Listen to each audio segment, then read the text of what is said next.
Hello knitters and friends, welcome to the Seedling Stitch Knitting Podcast. My name is Athena and I am a knitter coming to you from Vancouver, Canada. And recently I've finished my PhD degree in engineering and I've just started a new job working as a retail assistant at my local yarn store called the West Coast Wools. And this is the first time that I'm doing the self-introduction in this way, and I love this self-introduction. If you're new, welcome to my channel. This is my little space on YouTube where I chat everything about knitting, and I sometimes do some knitwear design as well, and I always like to share some of the tips and tricks that I learn along the way. And in today's episode, I have some very exciting stuff to show to you. I have some finished objects as well as some very interesting color work in progress that I want to show you. And I'd also like to chat about my first month of experience working at the local yarn store and everything I learned about yarn. So please grab your knitting and let's get started with today's episode. So let's start with what I'm wearing. I am wearing obviously very Christmassy stuff, and there are two pieces of my hand knits. The most obvious one is probably this Christmas hat. And I'm not sure if I've showed this in this podcast. I knitted this one last year, November. Like I started knitting in September last year, and after a few months I felt ready, and that was during the Christmas time, so I chose a Christmas hat pattern so that I can have a Christmas hat. And this pattern is from PetiteKnit. This was the Oslo hat Christmas edition, and that hat was originally designed for kids or little babies, and I sort of adapted it so that it fits adults as well. I basically just increased the needle size because I think adults deserve a Christmas hat as well. And you can see I've put a little handmade sticker here on the hat. If you've knitted PetiteKnit's Oslo hat, you know the construction. It is, let me show you, this is basically a three-folded brim. It folded once. I've already sewed it here so you cannot see, and then fold it another time. And for the brim I used this white color, and then I used the red color for the main body. And the original Oslo hat, it will decrease into a round shaped crown, and for this Christmas hat edition you just keep decreasing slowly in this triangular form until you form this very cute little tip, and you can make a little pom-pom. As for the yarn, there's nothing more to say. This is my grandma's vintage yarn. If you've been a long-time viewer, you know that when I started knitting, my grandma was really happy and she basically donated her whole stash to me, including a lot of random vintage yarn without a label, without a name, and with many colors, so I got to do a lot of interesting things with this yarn. So I made all these red yarn into a hat. I remember that yarn, I think it was like a fingering or light fingering weight yarn, and I held two strands together, and I believe I used 3.5mm needle for this, like one size up than the original design. And it's still a little bit small. I already have small hat, so if you are an adult and want to knit the Oslo hat pattern, I would recommend you size up by 2 to maybe fit your hat better. Right now it's quite a tight fit for me, but it's pretty cute. I've been wearing it starting late November, but never I can, because like I really can only wear this for a month or 2 months and then it's not appropriate anymore.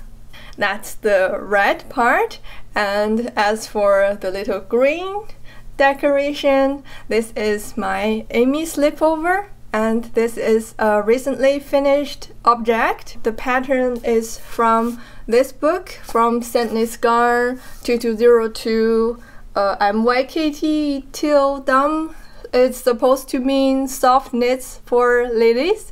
If you watch the Knitting Traditions podcast, Inga also knitted this one and a lot of other beautiful sweaters from this book as well. And I was intrigued by all the designs from the book, so I managed to find a copy of the book as well. And I knitted the Amy Slipover from the book. The original design used, of course, the Sandnes Garn yarn, holding one strand of their Sunday, their fingering weight merino yarn, and another strand of tin silk mohair, their mohair yarn. And for me, as you probably have guessed, I used my grandma's vintage yarn as well, and I've shared the knitting process in some previous episodes. So today I will just sort of show you the result.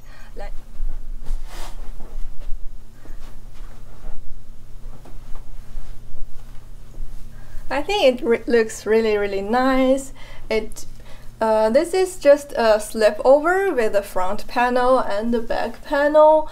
And on the edge, you have a very long band, and you can tie this into a long bow, like so. And I think it looks pretty modern and also very warm.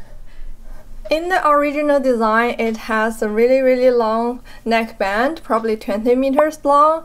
And for me, I only knitted 17 centimeter-ish because I ran out of this green yarn from my grandma.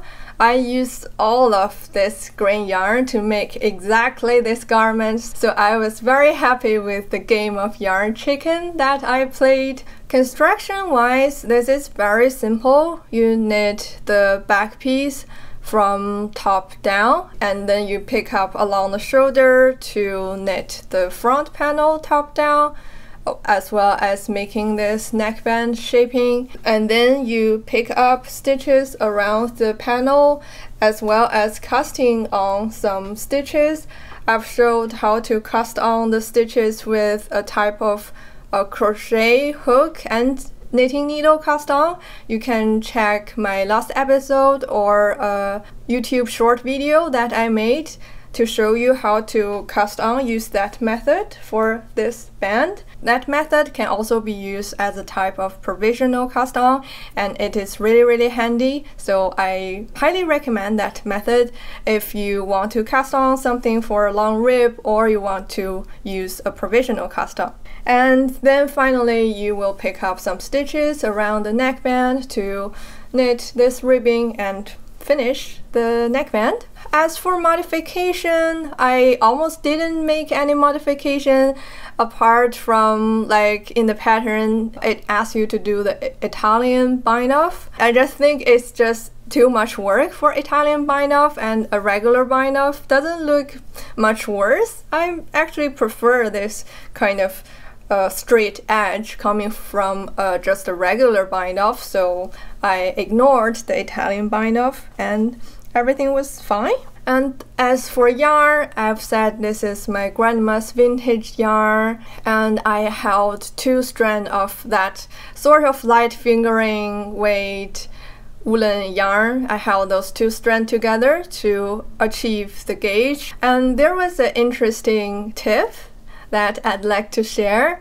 So if you've been a long-time viewer, you might remember that initially I didn't use this yarn for this garment. I was using that yarn to knit a Farrell cardigan, and I was holding a single strand of this green yarn. And I knitted all the single colored part of that cardigan on the front panel, but I didn't like the fabric created by a single strand of this yarn because it was very whirly. The yarn, I guess that my grandma might have used it for something else and then washed and tried to straighten it, but it was not perfectly straightened. So when I was knitting a single strand into the fabric, it was not looking very good. So eventually I repurposed this yarn to knit 2 strands together for this Amy Slipover. But as I was knitting the Amy Slipover, I sort of ran out of the green yarn, so I have to frog the 2 front panel that initially I was knitting into that cardigan. So I have to frog that. And as I was frogging that yarn, the yarn became all like very whirly, and it's like an instant noodle. And I learned how to straighten an instant noodle into a straight noodle just by first I wind that instant noodle around my chairs. I'll put some pictures here. I wind that instant noodle around 2 of my chairs and to form that long skein-like thing. And then I tie at the edge, of course, to avoid those long loops to mess together. And then I steam blocked it. I sprayed some water onto the yarn and use an air to straighten the instant noodle to straight noodle. And after that, I wind my skein, long loop straight noodle into a yarn ball. I recently got a ball winder and it is really handy, so I wind that into little cakes, and then I was able to reuse the yarn. So if you need to frog some yarn from some old sweater or some unsuccessful knits, or if you have inherited some vintage yarn from your grandma like me and the yarn wasn't in good condition, you can use these steam block method to straighten your yarn and then reuse them again. And apart from that, there's not much to say for the Amy Slipover. It's quite a simple pattern, but the book is not very easy to get. Maybe you could get it from Etsy. I got that from the Chinese stockist of Sandnes Garn, and it's not very useful information for a lot of you probably. So I will move on. I will talk about my work in progress. I have 2, and I have a very exciting one that I can't wait to show you. So in my last episode, I showed you the sweater knitting kit from the Japanese designer Tokai Elika. And this year she released this wall garden pullover sweater kit, and I was just drawn to that the first moment that I saw it, so I ordered it pretty much right after she released the kit for sale. This is a pretty complicated colorwork knitting sweater, and you can see it from the pattern book. And the construction is similar to most of the Japanese designs. You knit a front panel in the flat, a back panel in the flat and bottom up usually, and then you knit the sleeves in the flat as well, and then you use mattress stitch to put them together and then knit the neckband. And for this sweater, there are some intarsia and stranded knitting in both the front and the back and the sleeves panels. And I started with the back panel because that was pretty much the simplest, and I will show you. I finished the back panel, and this is the back. You can see there are some little flowers on the bottom, and this is the window.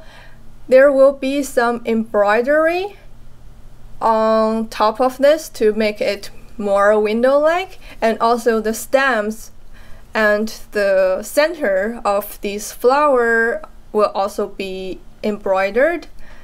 And there's another string of flower, and these flowers are supposed to be grown on the wall of the garden. That's pretty much the name of the wall garden sweater. And for this sweater, you started by using a provisional cast on, and you knit above, and then you unpick these provisional cast on to knit the ribbing below. And for this provisional cast on, I used the method that I showed in my last YouTube short with the crochet hook and the knitting needle, and it was very handy for this one as well. As for the yarn, there are 3 types of yarn that was used in this design.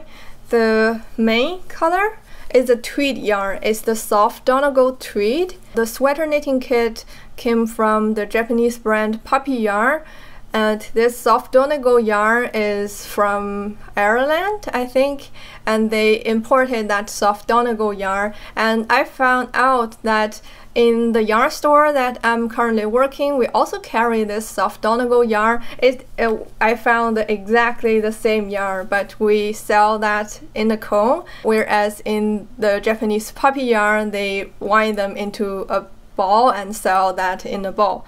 And this is a really nice yarn. It's a 100% merino and tweedy yarn. You can see those little white and black dots on top of that, and it really gives you that brick wall kind of texture or stone wall kind of texture. It's even more pretty than I initially seen from the photos posted by the designer, and I'm so pleased with the yarn. There's another type of yarn that's from the puppy yarn. It's called the British Eroica. I'll show you the label. And this is just a 100% British wool yarn from that Japanese brand Puppy Yarn. And these yarn were used for some of these color works, like these green, these teal, and this blue purplish window.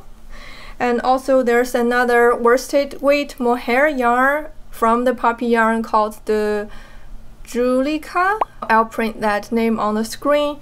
And this is a very fluffy mohair yarn that were used to create some of these fuzzy flowers, like this dusty rose color.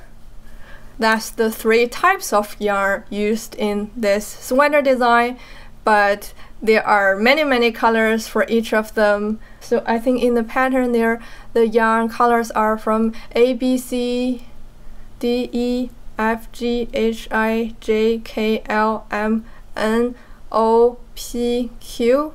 So those are how many different colors of yarn. So like 17. There are 17 different types of yarn in this kit. It's so complicated. As for the color work, it's a combined intarsia and stranded color work. You can see, for example, the window, I just used intarsia, so one ball here, another ball here, another ball here to form the intarsia. And for this flower, I used a combination. Sometimes you can see those strands. That's where I was too lazy to do the intarsia. And similar here for these flowers. And apart from that, I also learned something new by doing this shoulder shaping. You can see that on the top of the shoulder, this is not a flat shoulder. This is like with an angle, and that was done with the Japanese short roll technique. I suppose you could have used the German short roll or wrap and turn, like any short roll, to do that, but the pattern called for Japanese short roll. It's a Japanese pattern, and I suppose it might be my opportunity to learn a new short roll technique. And I learned that, and I really like that, and it turns out that it's really easy. So what you do is basically when you are turning, you put these little markers on the strand where you were turning, and after you finished with your turning of the short rolls, on the last row there will be a row where you pick up around these strands and like twist it with some live stitches that you are doing, so that you will close the hole formed by when you are turning. Well, regarding how exactly you do it, I recommend the video, I think by Very Pink Knits. I think Very Pink Knit had a series of video just showing you all the short row techniques, but I didn't learn from that. I had like a Japanese knitting textbook, but I'm afraid there's no English version, so you could not use that. But there are, I'm sure, many tutorial videos on YouTube that you can check to learn about Japanese short row. And it's really simple and it looks really nice. And as I remember, PetiteKnit had a recent design, I think called the Sycamore sweater or something. It's the one with the irregular stripes, like the marble, like irregular stripes in the front as well as on the sleeves. And I remember she said that she was also using the Japanese short rows to create those irregular stripes. So that could be a good starting point for you to practice Japanese short row. And I think the only downside of this Japanese short row is that you really need a lot of markers. Like you need a marker at any point when you do the turn. But I believe as knitters we probably have a huge collection of markers, or even not, you can always make little loops with your waste yarn to create some markers, so that's really no problem. So that's the back panel, and that's the easy color work. After that, I went with the hardcore front panel color work, and I'll just show you. I've knitted this much. And you can see how many colors exist along this line. And I probably have been knitting this for a week or so, and I can show you. I am basically knitting this part. This is a closed picture of the front panel, and this is the most difficult color work portion of the sweater, I believe. And there are the blue flowers, the pink flowers, and the yellow flowers. Fortunately, these little stems are embroidered. However, these leaves are knitted in using the colorwork techniques. And I am almost done with these flower portion. I am like slowly crawling out of the hardcore intarsia. I will have a little bit of peaceful knitting portion where it's just like a window and 1 or 2 flowers, and then afterwards there will be a lot more flowers again. Basically another bunch of flowers that will connect with these flowers on the back panel. And maybe you are very curious to see the wrong side, and here I'll show you the wrong side.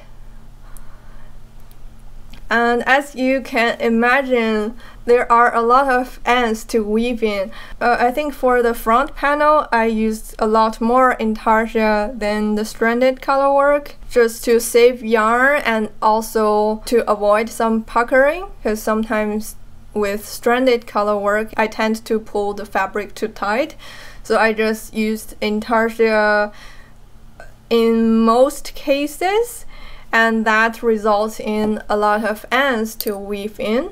And at some point you could imagine there are, like in one row, maybe like 30 to 40 like free yarn balls or yarn tips that's dangling on my work. Right now there aren't many. Most of them had already been weaved in. And for these sort of hardcore intarsia, one thing that I found really handy is that I don't put the whole ball of yarn here. Like for example, if I'm knitting this yellow flower here, instead of like dangling the whole yellow ball of yarn here, I will just like count how many stitches there are together for this yellow flower, and then I wrap the yellow yarn around my needle that many times, and plus some extras for like turning for new rows. By doing that, I can estimate how long this yellow yarn need to be, and then I just cut it so that instead of the ball dangling, you will just see these yarn tips dangling here. And that will avoid those yarn balls wrapping around each other and tie into a knot that you cannot unwind. I think if you've done intarsia, you might have encountered that issue. And with these sort of intarsia that, like for each color, there are only like maybe 15 to 20 stitches, I just estimate how long I need the yarn to be and then cut it directly. And another helpful tip that I found useful was to weave the ends as I go. As you can imagine, there might be hundreds of ends with these sort of color work, and I just don't believe I will have the patience to weave in all those ends after I finished all the sweater. I think after I finish, I would just want to wear it no matter what. So I decided that I'm going to weave the ends as I go. And there are a few ways. One way with colorwork knitting is that I can carry the end tip of the yarn using the same method as if I'm carrying floats for stranded colorwork knitting. And for that, on the right side, I use a two-hand knitting method for like two color work. I'll just put a little video that I've taken while knitting this. I've finished this yellow portion and I am going to break the yellow colored yarn, and before I do that, I will knit the brown colored yarn below the yellow yarn for once, above the yellow yarn for another stitch, below the yellow yarn for a stitch, above the yellow yarn for another stitch. Like together I did 4 to 6 stitches. Usually that's enough if I'm using these woolly yarn with high friction, and then I can cut the yellow yarn right there without worrying any unraveling. So if you do that, you don't have to weave in the ends with the tapestry needle afterwards.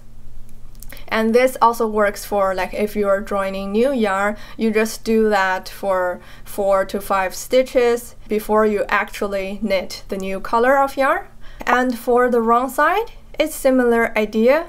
For the wrong side colorwork knitting, I also use two hands, one with the continental knitting, the other with the English style knitting. And in this case, I am about to join a new color of yarn, and I just knit the old color of yarn below, above this new colored yarn for 4 to 5 stitches, and then I can knit with the new color of yarn securely.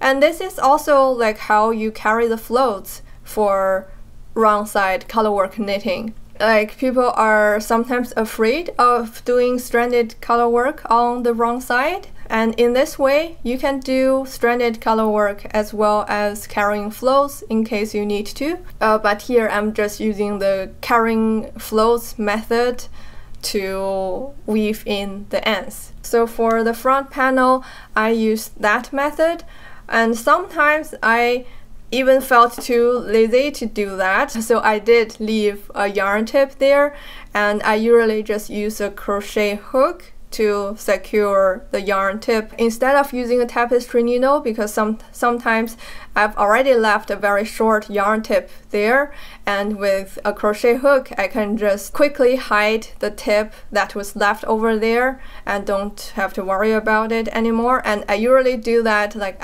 every 3 rows or 4 rows. I will weave in all the ends before that, just so that I can feel comfortable and worry-free to go on knitting some more complicated color work.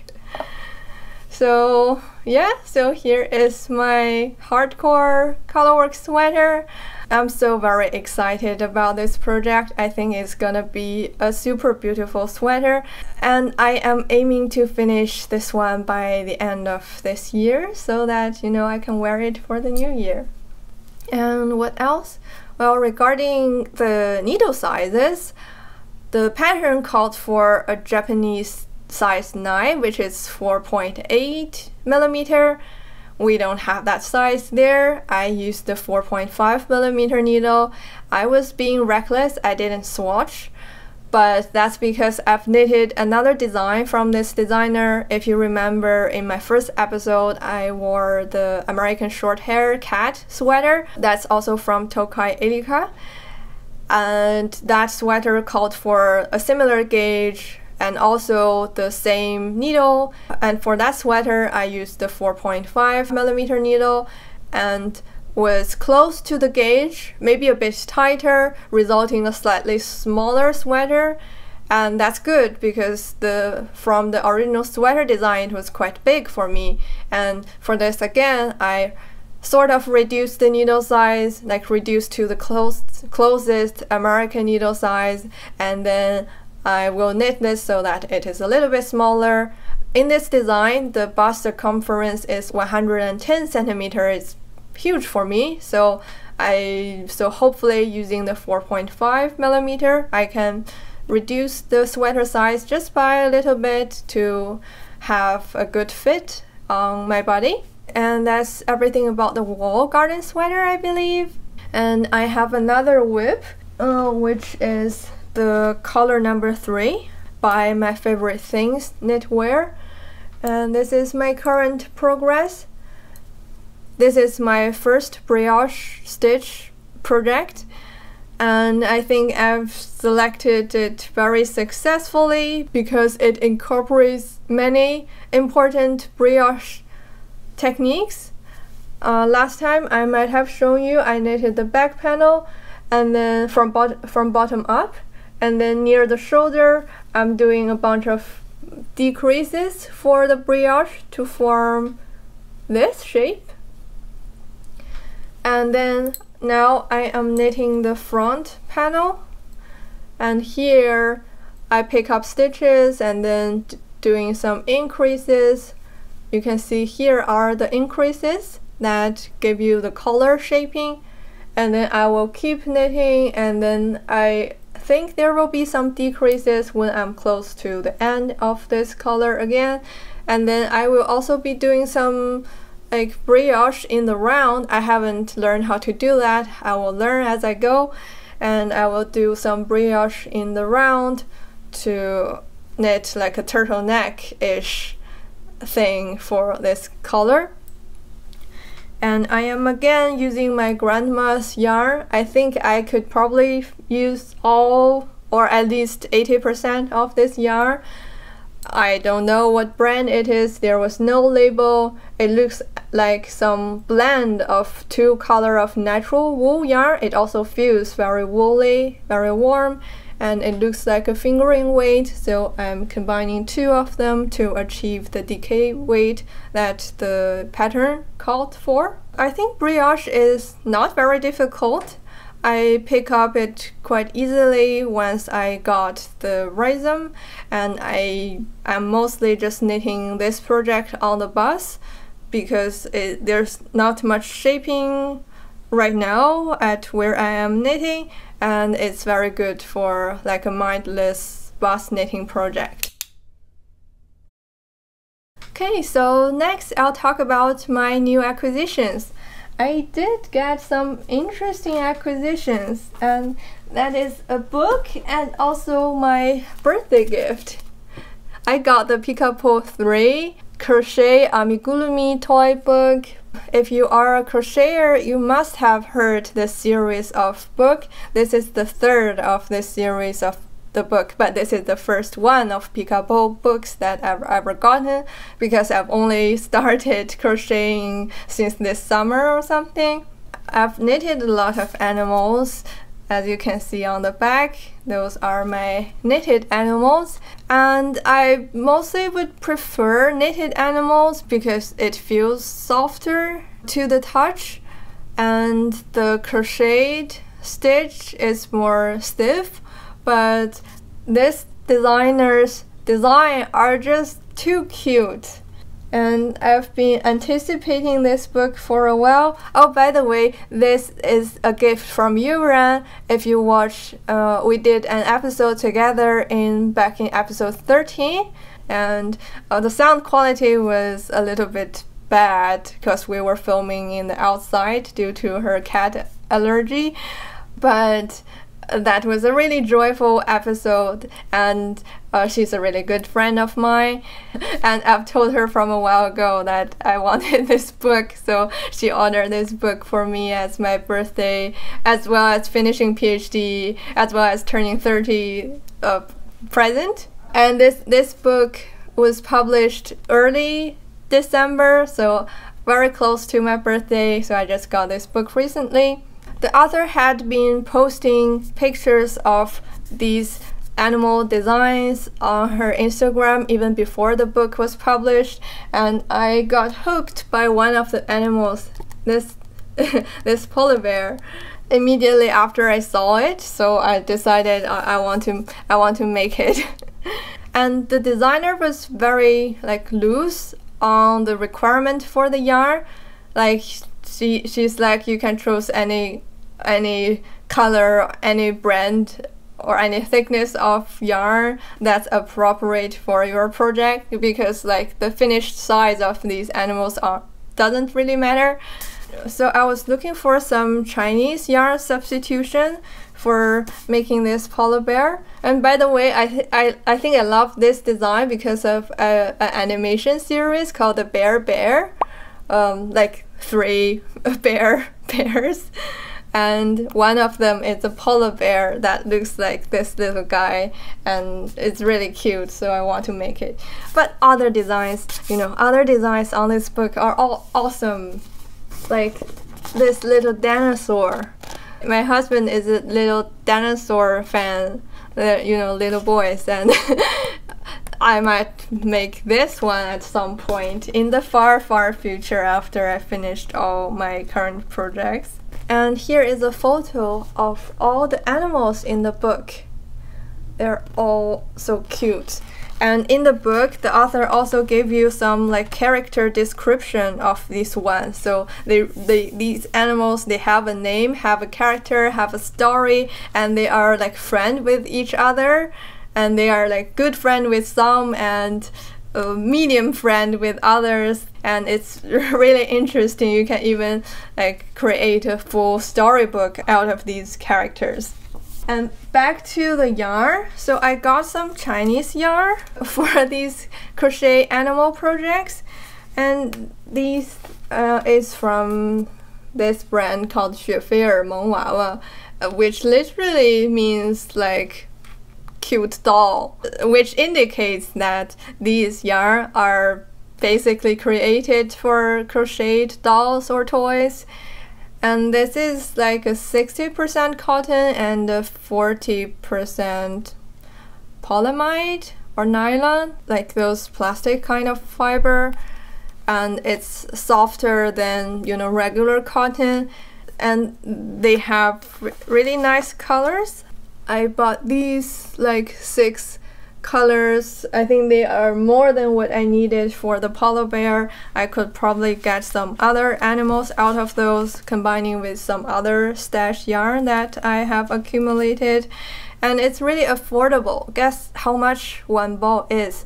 One ball is 50 gram. It costs 3 yuan. That is like half a Canadian dollar, or just a little bit over half a Canadian dollar. So that's like half a US dollar. So for 50 gram. And really good quality. So I'm very happy with the yarn. I think in Chinese, they call these type of nylon and cotton yarn as milk cotton because of those milky soft feeling out of these. And it's really good for crochet, like baby blankets. It's durable. It feels not itchy at all. It will slide well on your crochet hook. So I look forward very much to crochet some toys from the Pica Pau 3, but I don't know when. It will be next year after I finish the wall garden pullover and probably another sweater project that I wanted to do. But I just want to show you the book and the yarn and let you know my plan of doing a little bit more crochet. So that's all the projects I wanted to show you. And in this section, it will just be some chatting related with yarn and my progress in knitting and design and stuff. The first topic I want to chat about is my progress with my Harbin sweater design. I designed this sweater and I chat all about this like Icelandic round yoke colorwork sweater design in my last episode. And since then, I have spent some time on writing the pattern out. And I designed this sweater based off my hometown, Harbin. That's where the name of the sweater, Harbin sweater, came from. So I have a million reasons to write a Chinese version of this sweater design as well. So I did. I graded this sweater according to Craft Yarn Council's women's size. So there are from XS up to 5XL. There are 9 sizes for this sweater. And for the grading, I didn't follow any tutorial because I didn't find any reliable one, but I just think it's just math. You know, you're just trying to scale up and down something to fit a size chart given by the Craft Yarn Council, and plus the positive ease that I'm giving into the sweater. And plus I have to abide by the rule, like some stitch number had to be a multiple of 8 or a multiple of 16 based on my colorwork design motifs. Just considering all the constraints, I graded the sweater. And so far, my experiences with mathematics have been good, so I think I'm quite happy with my grading, or at least confident. So anyway, I wrote the pattern, and for the English version, I found a tech editor, and she's going to look at it sometime later this week or early next week. And the Chinese version, since there aren't really like a tech editing thing in China, so I just decided that I'm going to test knitting directly. So I found some Chinese knitter, and I think the sweater is probably better received in China than in the Western, like than in Instagram, because the inspiration is from a city in China where mostly Chinese people know. So I found some Chinese test knitters, and in the Chinese version I also gave the suggestion for substituting the yarn with some Chinese yarn, because this one I used the Latlopi yarn, the Icelandic wool yarn, which is not available in China, or at least very hard to get or expensive. So they are using some Chinese yarn to knit the Harbin sweater, and they are very creative with their color scheme. And yesterday I just received the first photo from my test knitter. I'm gonna put it here. And she used a very dreamy color combination. It looks so nice and so beautiful. And I'm also very happy that she could meet the gauge with this Chinese yarn substitution. And there are a few other Chinese test knitters using other color schemes and different Chinese yarn. So I look forward very much to see their designs. I will share them on Instagram and in my future podcast episode as well. And as for the English pattern, after the tech editing, I will do a test knitting call as well. So if you are interested in testing this pattern out, stay tuned.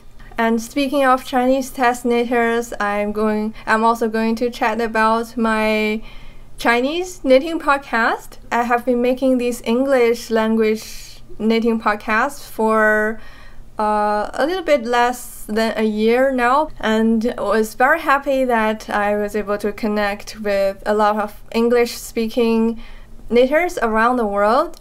But in the meantime, I have been posting a little bit of these knitting podcast videos on the Chinese platform.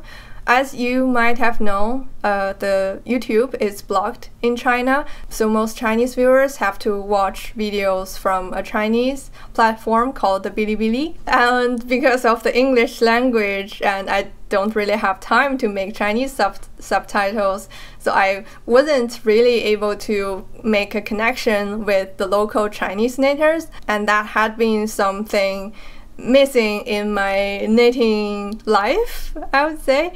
And now I have a little bit more free time after finishing my PhD. I want to connect with my Chinese knitting community as well as the English speaking knitting community, and hopefully could bring the best of each world to both, like be a bridge.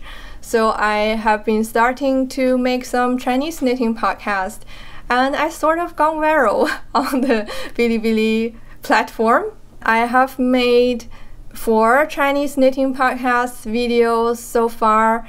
I post them on the Bilibili as well as on a second YouTube channel called 小河烙编织 in Chinese, and you can find the link to my Chinese knitting channel in my English knitting channel here in the homepage as well. I have put some like auto-generated Chinese subtitles to those YouTube videos, so if you are interested, you could take a look.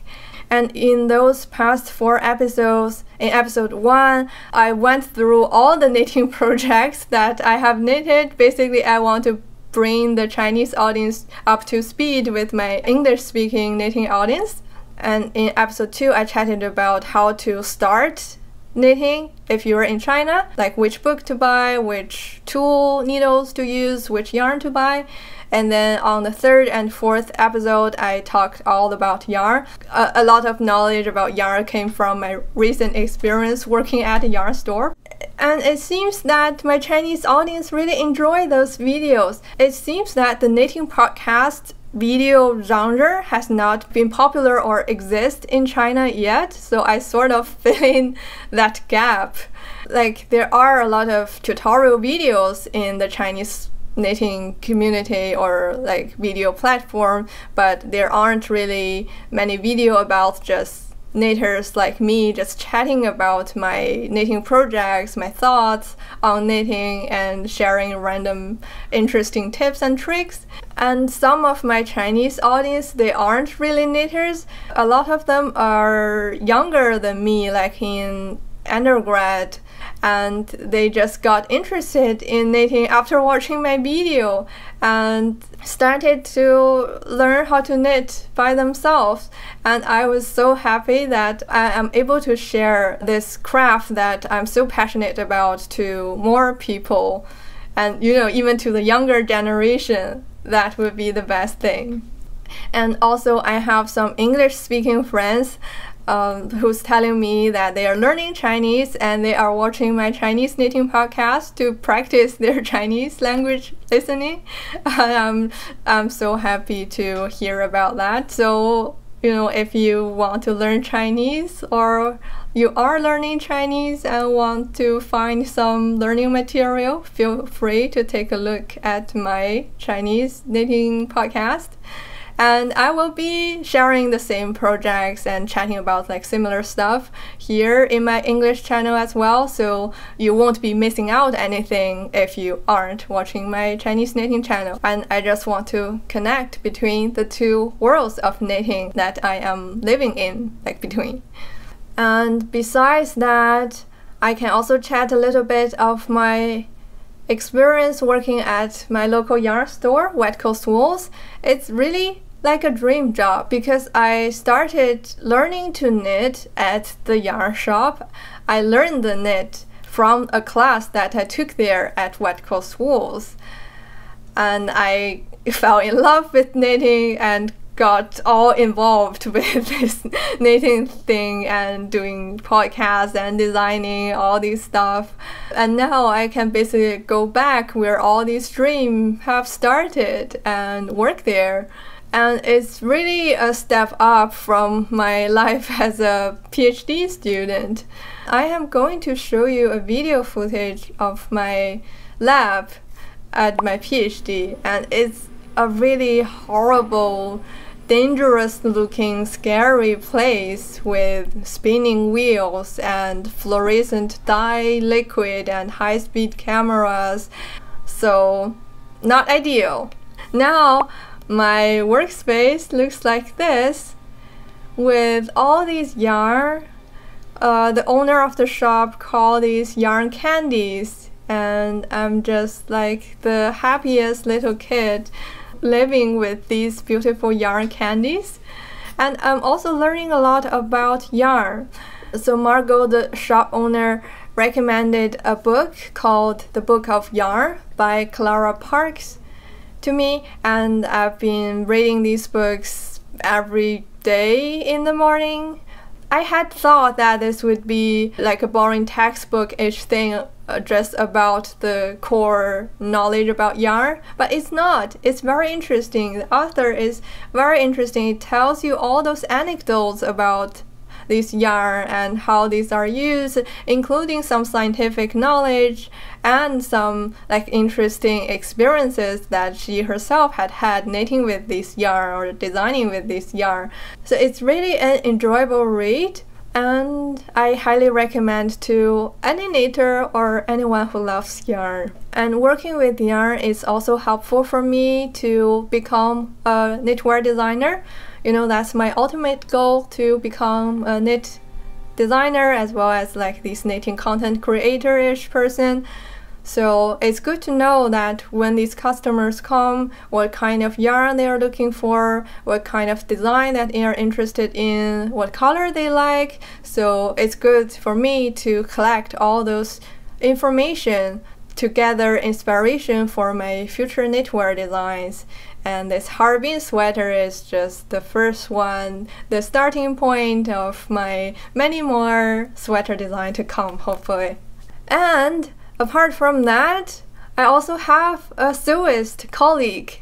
So there's another girl working at the yarn shop who is a long-time sewist, and she's much younger than me, but she's been sewing for like 18 years. And if you watch my last episode, you know that I just took my first class of sewing, and I have ordered a sewing machine. I ordered the Juki 80 with a little cat sticker on it. That's the thing that sold me for the sewing machine. It's also very good quality, made from Japan. So I ordered a sewing machine a long way from the stockist in China, and it's gonna arrive here in 1 or 2 months. But I'm very excited to get started with more sewing, and I'm happy that I have a colleague at the yarn store who's very good at sewing as well, and I can ask her questions and become a sewist myself too. So all the exciting experiences here at Wet Coast Wools. And if you live nearby in Vancouver, and if you want to drop by to say hi, I usually work there during the weekends, so you can come by and just say hi and tell me that you are a viewer of my channel. I would be so happy. I've already met a few customers in the shop telling me that they are a viewer of my channel, and that just makes me feel I'm so famous. But yeah, so just I'm there and happy to say hi to you. And just a last thing in this chat section, I have been running this animal friend KAL knit along. I have this passion for cute knitted animal friends, so I have started this animal friend knitting along earlier this year, and I have started a Ravelry group and an Instagram hashtag, and it's mostly active on the Ravelry group, also called Animal Friend KAL, and I have promised that there will be a prize, which will be this miniature doll knitting book from Japan. This is the Chinese translation that I got. It's easier for me to get Chinese translations for these knitting books, but as I look at it, this might be a little bit hard to read for English knitters, so I am offering an alternate for the prize, which will just be a animal doll knitting pattern on Ravelry. So I will draw the winner on December the 25th on the Christmas day, and I will draw a winner among all the finished objects in the Ravelry group. So if you want to join the prize draw, you need to knit an animal friend and put that animal friend into the project of the Ravelry KAL group. I will just pick a random number among the total number of finished objects within the group. That's including 3 of my own entries. So, you know, if I am lucky to be the winner, I will win the book for myself. It's not cheating. I did knit some animal friend.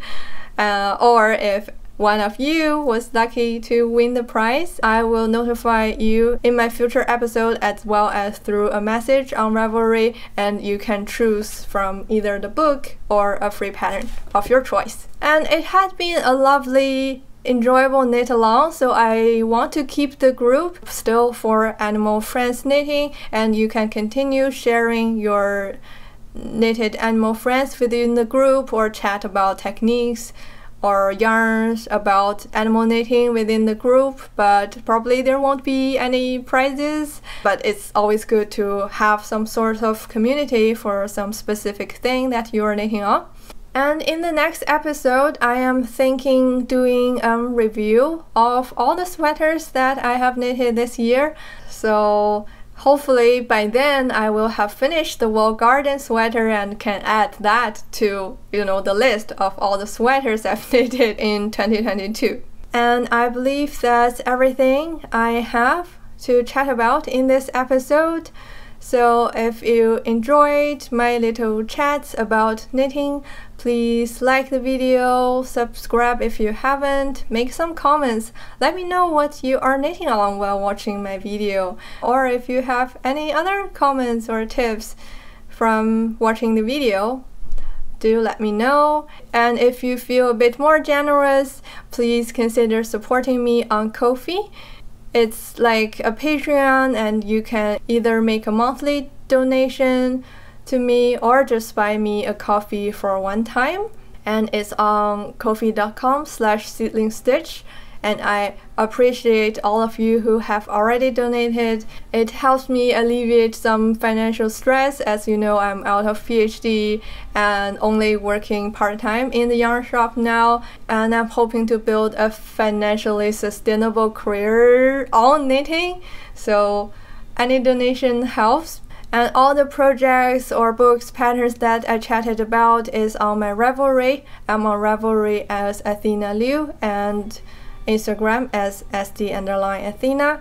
And as a little tradition of my channel, I always play a little bit of piano. I have an antique piano from 100 years ago. I play a little bit of that on the end of my videos. And today, since we're close to Christmas, and this is probably the last video I had before the end of this year, so Merry Christmas, Happy Holidays to you. And the song I'm going to play is Silent Night. It's a good old Christmas song, and this version was played in one of my favorite films, The Legend of 1900. It's about a pianist living on a ship. It was a very artistic film and just made me love playing piano a little bit more. So hope you enjoy that, and happy holidays. See you next year. Bye!